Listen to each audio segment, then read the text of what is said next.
What's up, everyone? I'm so excited for today's video because we're welcoming our guest to my vlog. And of course, I want to thank him for accepting my invitation. He is from San Diego, California, and this guest went to a university and law school in San Diego and became an attorney in 1972. I was only 1 year old that time. So he then joined the legal staff of a locally based bank and remained there for the next 26 years, leaving as general counsel in 1998. So he wanted to retire while he was young and healthy enough to indulge in his passion for travel and collecting arts, photography. Because of his interest, he was promoted by a subscriptions to a national graphic magazine given to him by his parents.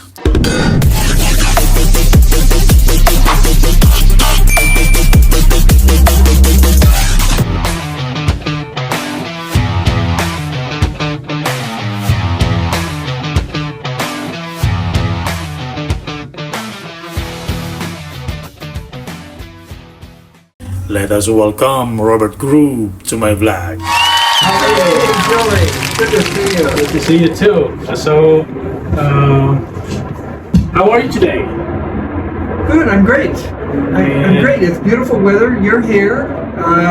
It's December. It's warm. What could go wrong? Yeah, and thank you for inviting me here in San Diego. It's very nice weather, but I'm wearing a shirt for now. So, what keeps you busy? Since I retired, I ride my bike almost every day. Since 2016, I put over 29,000 miles on my bicycle. Oh my, wow. And I travel internationally, and I keep my own house. I don't have house help or anything. I do pretty much everything on my own. I also have a collectible car, which I've had since 1990. I take that to car shows, and in between car shows, I try to keep it running because a car that's that many years old seems to break down with alarming regularity. So tell us something about this car, your Lincoln vintage car. Well, this is a 1961 Lincoln Continental convertible. In 1961, they only offered two versions of this car. One is the convertible, and the other is a sedan. Wow. This is unique for several reasons. One is that the soft top folds automatically completely into the trunk of the car. And the other unique feature is these doors open out like this. Wow. It's one of the few four-door convertibles ever made.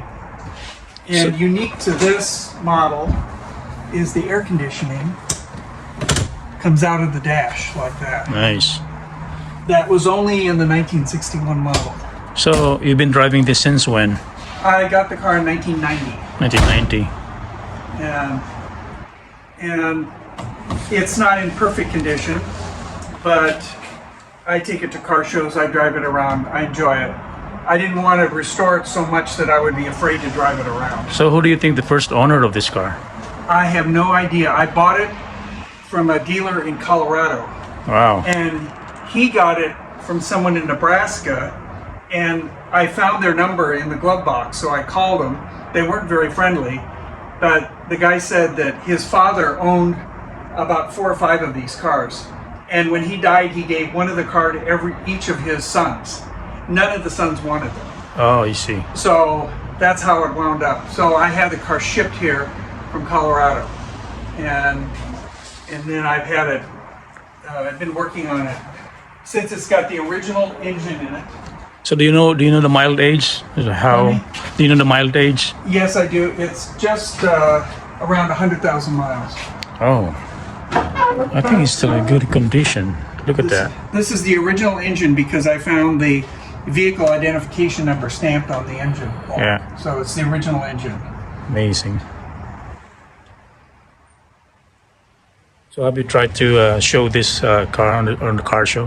Yeah, I go to several car shows a year locally. I've driven the car as far north as Los Angeles, but it's just not as reliable as a modern car. And in addition, it's got bias ply tires as opposed to radials.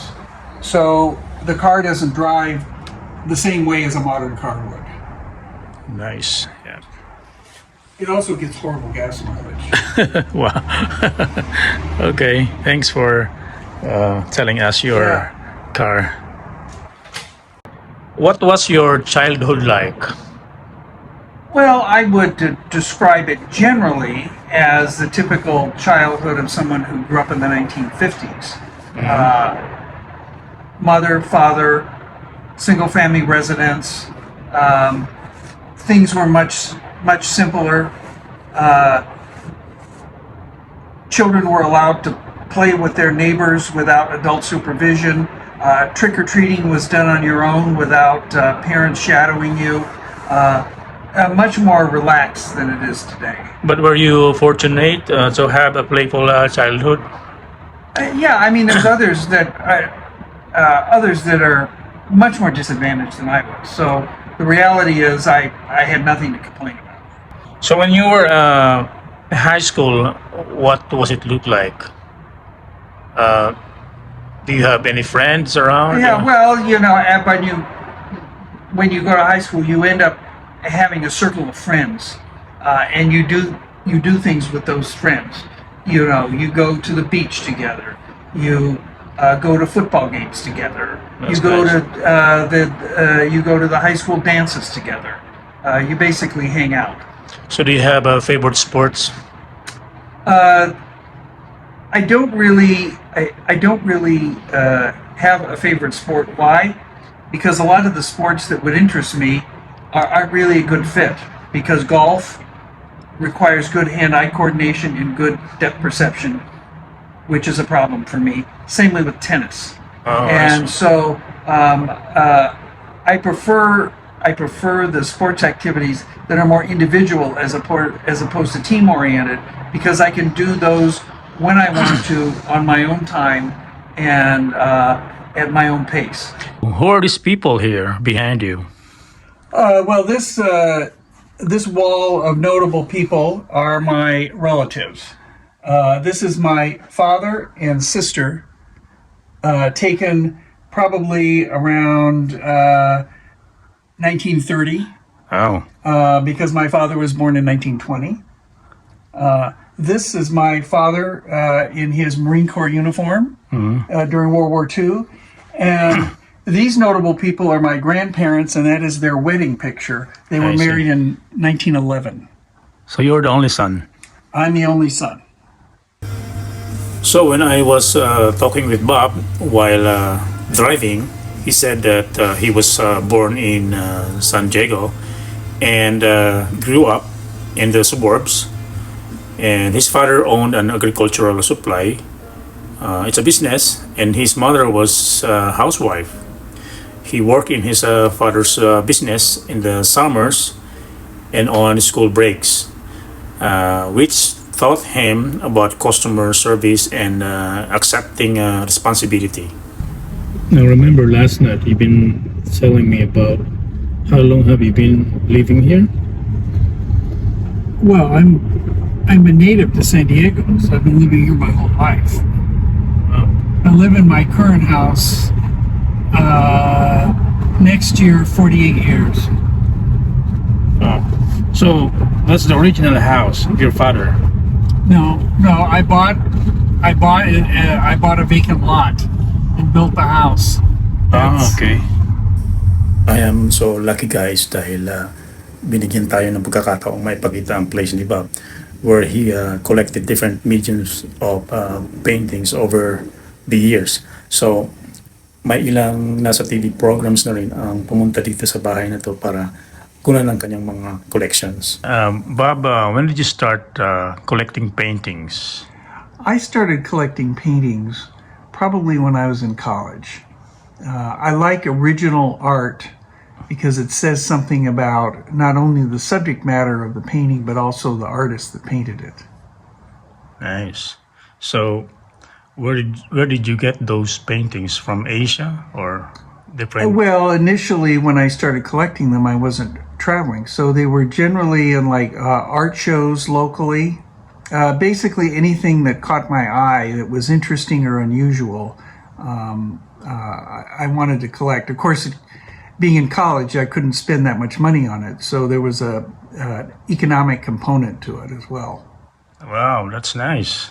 So, how many paintings that you've been collected?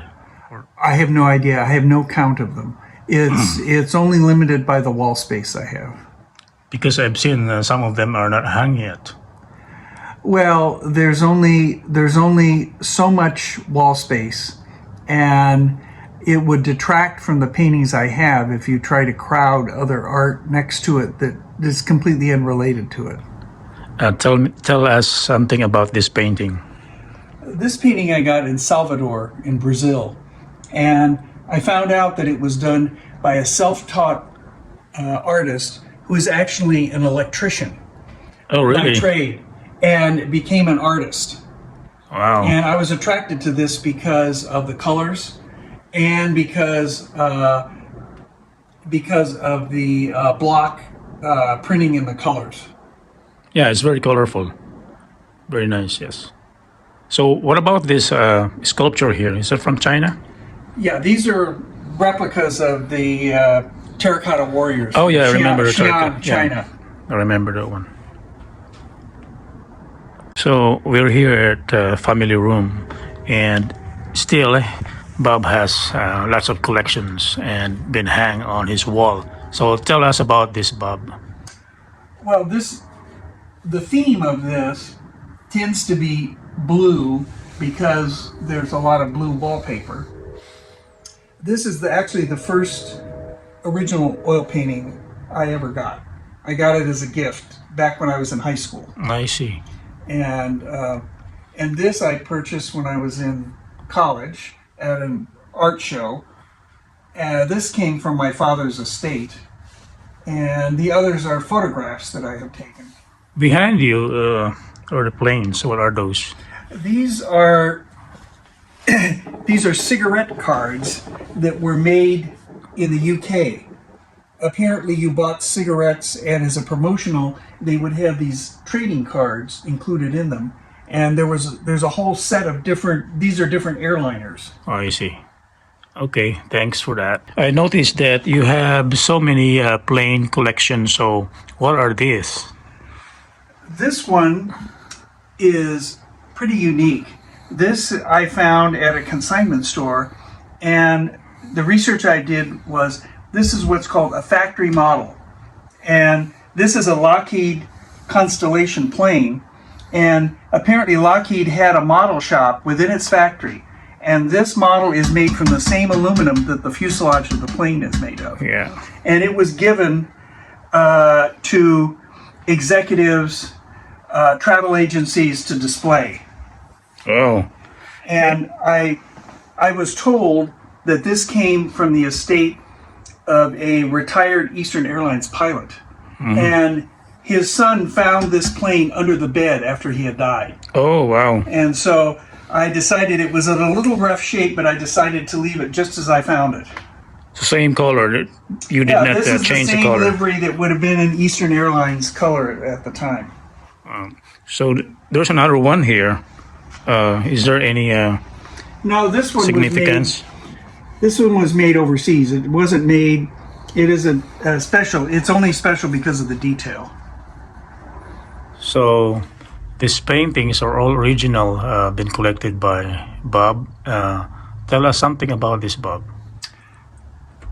Well, on this wall are images which I've collected for various travels. They come from a variety of spots.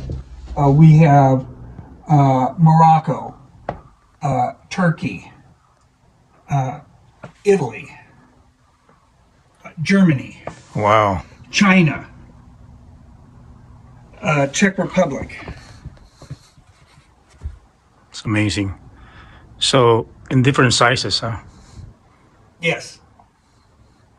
easy to carry home when you're traveling. That's true. You just roll it up and put it in a tube. Yeah, this came from Peru, and when I came through customs, I was pulled aside, and they asked me if I had any food products. Yeah. And I told them no, so they searched my suitcase, and what they found was the cardboard roll with this painting in it, and they thought it was on the X-ray. They thought it was a sausage. Oh, So okay. I told them, I said, well, I'm sure some sausages taste like cardboard, but this is not one of them. Well, this wall of photographs is the result of what do you do with a long hallway, and how do you decorate it? And so I've chosen to bring color into it by having these photographs, all of which I have taken in various parts of the world. And the beauty of this is that I can swap out these pictures when I choose to change them up as I take different pictures from different locations. It's many. Wow. It's amazing. Bob, what is the significance of these flags to you? These flags are from Siena, Italy.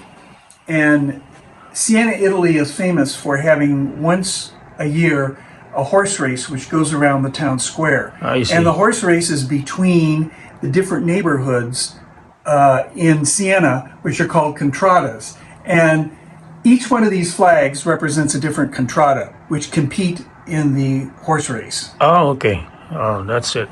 Amazing. Great-grandfather brought that back from the Civil War. And you have this collection too. Is this a Titanic? This is the Titanic, my favorite disaster. Why? Because it's the first known example of the over-reliance on technology. Wow. They thought it was unsinkable, and on its first voyage it sank. This model was made by a friend of mine's wife, who built it as a thank you gift for me helping them move. When did you acquire this one? Oh, this has to be 1980s. Amazing. So, how I met Bob? Way back 2013, if I'm not mistaken, when he was looking for paintings online. Facebook was not that active then, but I had this website to visit. A friend of his referred it to him, and finally met him in 2014 when he decided to visit Manila.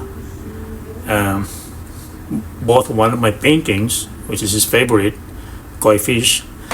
Now it is hanging on his wall collection of paintings.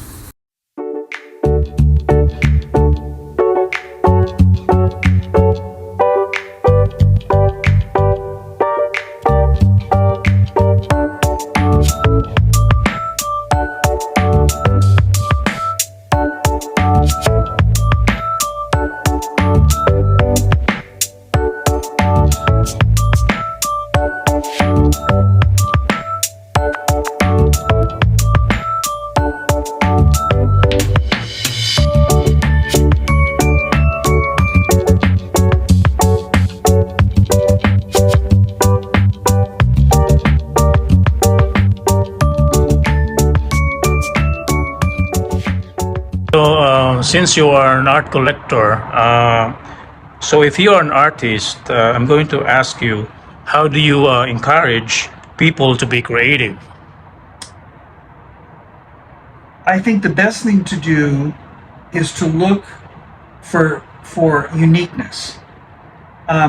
Everyone seems to want to collect or have what everyone else has. So I think the secret is you have to find something that either no one else is interested in, or someone has bypassed and has not looked at the details and is more interested in how it looks to other people. That's a very nice answer. And to be creative, do you have any advice to them? I think the advice is to follow your gut. If you want to collect art, you should collect what you like. You should not be concerned with whether it's going to increase in value over the years. Because if you like the art and if you hang it on your wall and if you enjoy it every day, it's going to have value to you. Wow, that's good. Thank you very much, Bob. My pleasure. So when I had this NWWS watercolor exhibit invitation here in Seattle, I told him that if I had a chance, we'll see him. Glad to hear that he invited me to his place in San Diego. The rest is history. Pero you can watch my YouTube on California and Pacific Northwest adventure. And who are you thankful for? Oh, probably be more thankful to my father, whose major contribution to me, in addition to be able to pay for my education, was to instill in me a work ethic. He owned his own business, and he told me that in his business, if your name is on the building and on the trucks, every job is your job. So it taught me to take responsibility for my behavior and for my life. And I appreciate you coming here. Undercuts Joe. I appreciate you coming here to interview me for your blog, and I hope your viewers enjoy it. And thank you so much too, Bob, for accepting my invitation.